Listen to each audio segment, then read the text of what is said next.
berita selanjutnya, ex pegawai Kementerian Kominfo Deden Imadudin dihadirkan sebagai saksi dalam kasus perlindungan judi online. Deden mengaku sempat berhenti melindungi situs judol, namun diyakinkan oleh terdakwa Adi Kismanto Murhijran yang membawa-bawa nama Menkominfo ketika itu, Budi Aris Setiadi. Deden hadir sebagai saksi mahkota di Pengadilan Negeri Jakarta Selatan.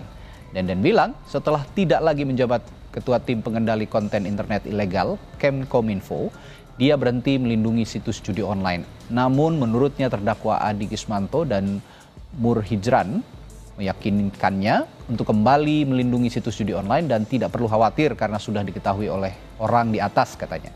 Ketika jaksa bertanya siapa yang dimaksud orang di atas, Deden menyebut menteri, katanya.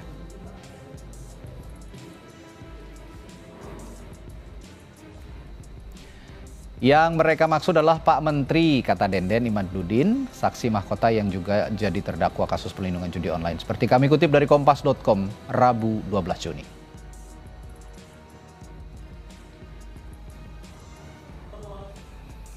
Sementara itu, Menteri Koperasi Budi Aris Setiadi merespons santai saat ditanya namanya yang disebut dalam sidang kasus perlindungan situs judi online.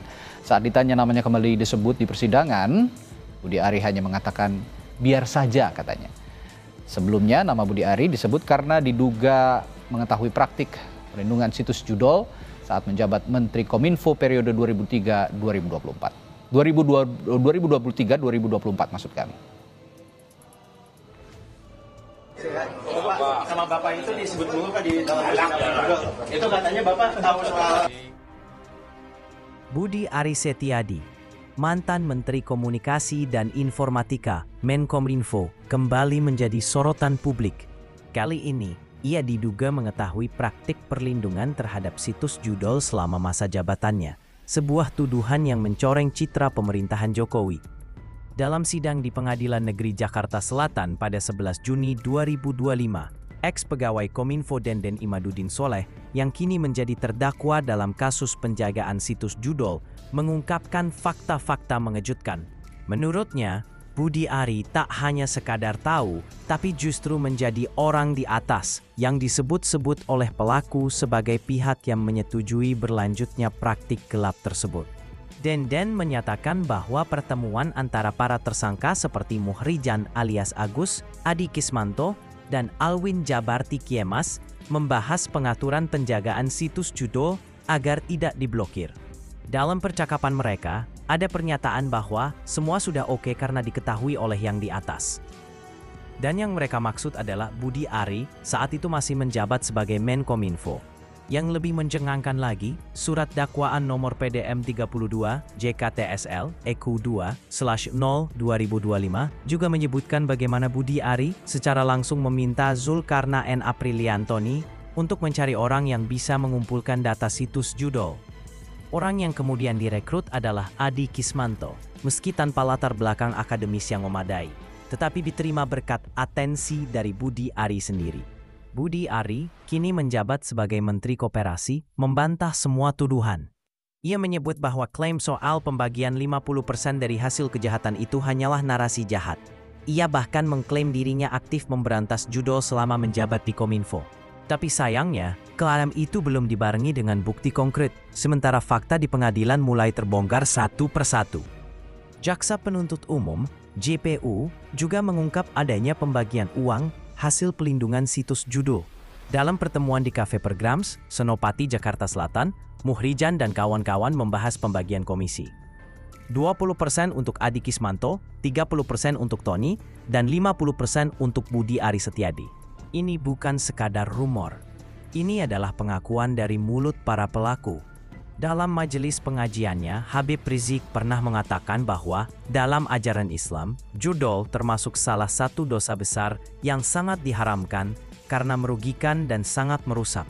Allah Subhanahu wa Ta'ala dengan tegas berfirman di dalam Al-Quran Surah Al-Maidah ayat 90 yang artinya, sesungguhnya minuman keras, judi, berkorban untuk berhala, mengundi nasib dengan panah, adalah perbuatan keji termasuk perbuatan setan.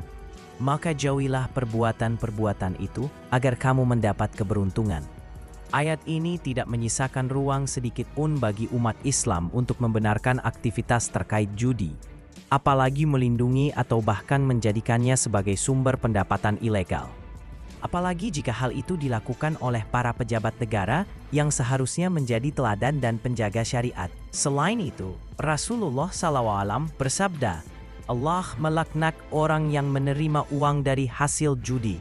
Hadis riwayat Ahmad dan Abu Daud. Dalam konteks kasus ini, pelaku yang menerima komisi dari operasional situs jodol hingga disebut-sebut melibatkan pembagian 50% untuk Budi Ari, berarti telah terlibat dalam dosa yang sangat besar, baik sebagai pelaku langsung maupun pihak yang memberikan perlindungan dan kemudahan. Rasulullah juga bersabda, barang siapa yang membantu atau mendukung perkara haram, maka ia sama seperti pelaku dosa tersebut. Hadits riwayat Abu Daud. Publik pun bertanya, apakah mungkin seorang menteri bisa begitu mudah melemparkan tanggung jawab? Apakah cukup hanya dengan berkata tidak tahu untuk membersihkan diri dari skandal besar seperti ini? Saat rakyat sedang dilanda gejolak ekonomi, korupsi di level menteri justru semakin tercium. Kasus ini bukan hanya soal siapa yang menerima uang, tapi juga tentang betapa bobroknya sistem pengawasan di lembaga-lembaga strategis negara. Kalau sampai situs judul saja bisa diatur dari dalam kementerian, apalagi yang tidak. Kita tunggu langkah tegas dari KPK dan Bareskrim.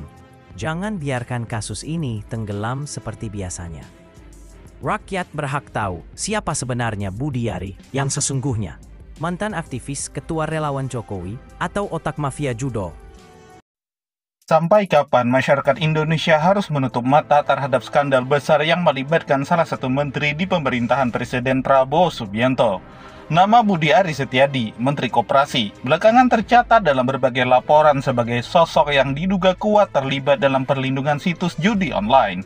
Bukan isu biasa, ini bukan sekedar gosip dari pojok media. Bahkan pengadilan sudah menyebut-nyebut nama Budi Ari sebagai orang yang paling bertanggung jawab atas dilindunginya jaringan judi online tersebut. Anak buahnya sendiri sudah tertangkap dan mereka mengakui keterlibatan Budi Ari secara langsung.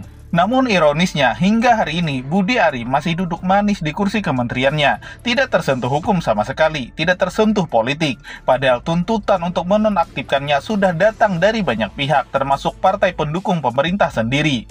Prabowo Subianto sebagai presiden harus menunjukkan komitmen nyata. Jika tidak segera bertindak, maka janji pemberantasan korupsi dan kejahatan nasional seperti judi online hanya akan menjadi retorika kosong. Citra pemerintah pun akan tercoreng dan rakyat semakin kehilangan kepercayaan. Sudah saatnya Prabowo harus berani copot Budi Ari, tunjukkan bahwa hukum itu tidak tebang pilih dan bahwa pemerintah benar-benar hadir untuk rakyat, bukan untuk pelindung para bandar judi. Lalu apa respon Presiden Prabowo Subianto hari ini? Diam. Ya, beliau benar-benar diam 1000 bahasa. Padahal jika seorang menteri bisa melindungi kejahatan besar seperti ini, lalu bagaimana rakyat bisa percaya bahwa pemerintah benar-benar ingin membersihkan negeri ini?